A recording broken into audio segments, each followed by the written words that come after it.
Nakauban nato sa second level life coaching workshop, kauban ang multi-awarded Filipino inventor Doc Edgar Dilibo atul sa 70th year anniversary sa Doc Alternativo Corporation. Wailain ang ato ang municipal engineer of the municipality of Matanao, si engineer Tex Tandingan.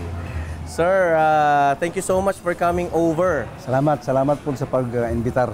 Murag busy man kay ka sir, pero ninggahin jud ka og panahon para aning occasion. Special occasion niya akong silingan gini. Kapitbahay nako for 8 years ni si Doc Ed. Ayan.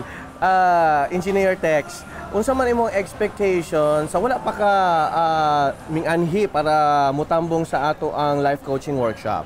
Actually, wala gid ko kaayo kanang medyo knowledge parte aning sa Doc Alternativo kay ako madunggan na sa TV, sa radio ingon ana. So kung invite ko so attend ko dire, daghan kong mga wala pa kay ko learnings about aning mga products sa Doc Ed, pero sa diha nga nakapaminaw ko diya tungod po sa mga testimony sa uban. Medyo na akong expectation na usaba. Abi na ko og anhilan ko kay kanang mag-attend o niya mukaon usaba kay mag-join sa party sa anniversary, pero na kuan ka, caught by surprise ka. Oh, surprise ko. Inani di ay. Gihisgutan ang lain-laing aspeto sa kinabuhi, no? Psychological, psychological or mental, yung eating lifestyle nato, og spiritual. Unahon nato ang psychological. Unsa may nakutlo nimo, Engineer Tex? Ako nakutlo dito nga kung mo gina kung according to Doc Ed, kung imong ipamulong may tabo sa imong kinabuhi. So importante kayo kay nanad ay ka-powerful ang imong work, ang imong word. So kung unsay imong ipamulong may tabo sa imong kinabuhi. So dito na ko nakita kung unsa ka ang pinakasekreto ngano si Doc Ed ang iyang business ni Negro gid siya. Kay una is nakita nako ako observation sa iya ha. Kuan siya kanang ang iyang fundamental, ang iyang pagsugod nag-umpisa sa spiritual belief niya. Halos gipanulti niya nasa Biblia, then motong pinaka-key niya nganong successful ay iyang business kay sa Bible, ang iyang foundation. Seek ye first the kingdom of God and His righteousness, then all these good things shall be added unto you. So murag mo ni ang nahitabo kay Doc Ed. Giuna niyang Ginoo, gi-acknowledge niya nga ang tanang mga butang ning kalibutan na wala kung wala ang Ginoo. So ang nahitabo diha murag caretaker lang ta unya tungod sa pagtuo ni Doc, gipamulong niya inani matabo siyang kinabuhi ni ang katong iyang signal nga tulo kaganina nga mind, body of spirit og sa kwal pa ni concert ni kunsa ang spiritual ang espiritu sa Ginoo ba para mahimong dili lang i-promote ang iyang pagkatao kung dili pati na ang mga produkto nga iyang naimbento. Og mubalhin kita sa lain na pud nga pangutana, no? Kani pangutana na to mahitungod na po ni sa atong lifestyle, eating lifestyle.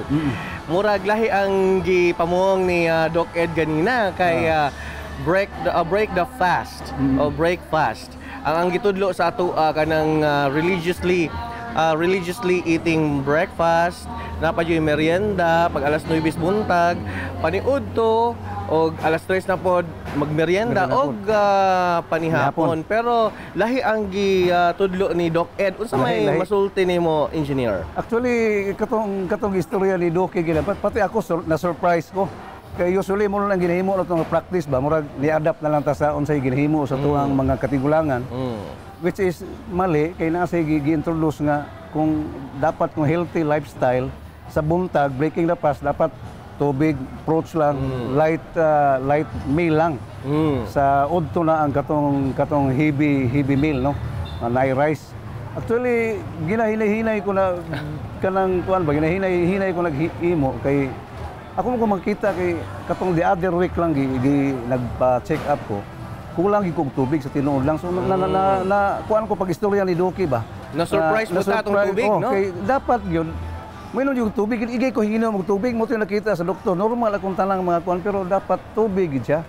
Unya mo to ngayon ko murag maggamit na ginang gisir ni Doki ron sa kuha nga kanang pag-inom og tubig ba kay di ako kulang patak nga fulvic mineral. Patak nga fulvic mineral. Masulayan ako ni ugma sa katong ato ang fun run ugma. Kung Okay. ako ang gamay nga fullback, actually Okay. ready na pati akong singlets eh. Ay. Ayan. Spiritually, kabalo ko kasi you're a born again Christian, no? You're really just going to church and listening to the Word of God. Pero mga ilang kog imuhang pagpamulong about what you have learned on what Doc Ed shared to us during sa ato ang coaching workshop. Spiritually.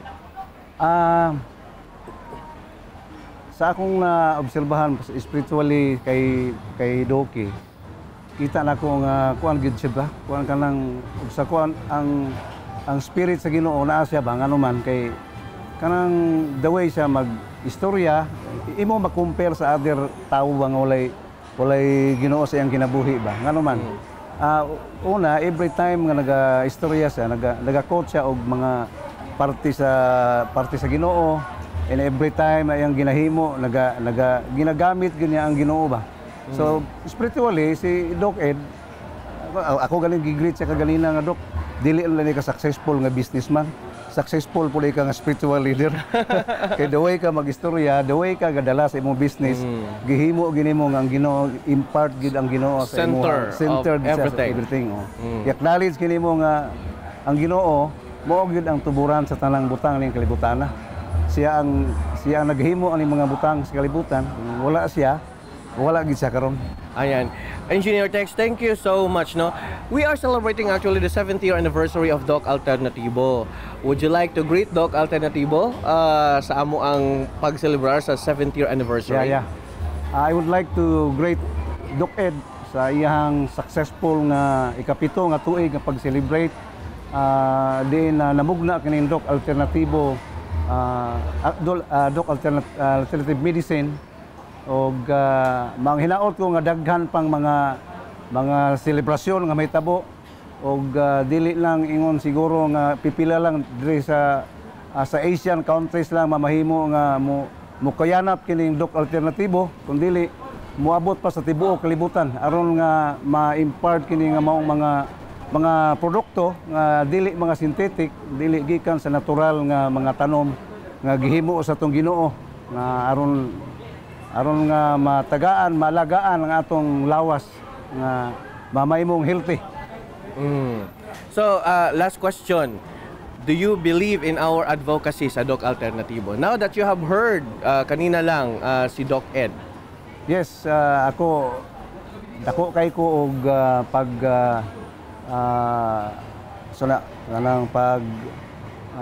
pagtuo nga ang advokasya sa Doc Alternativo mahimo mo sa nahimong successful tungkol kay ang ilahang mga gipanghimo tama gyud nga ang tanang mga tawo asoy term nato ani makapahimulos ka ng maka-benefit no unya og ikaw pud mo gamit og ako sad og imong pamilya user na. Yeah, thank you so much, municipal engineer of the municipality of Matanao, Engineer Tex Tandingan. Salamat. Ayan.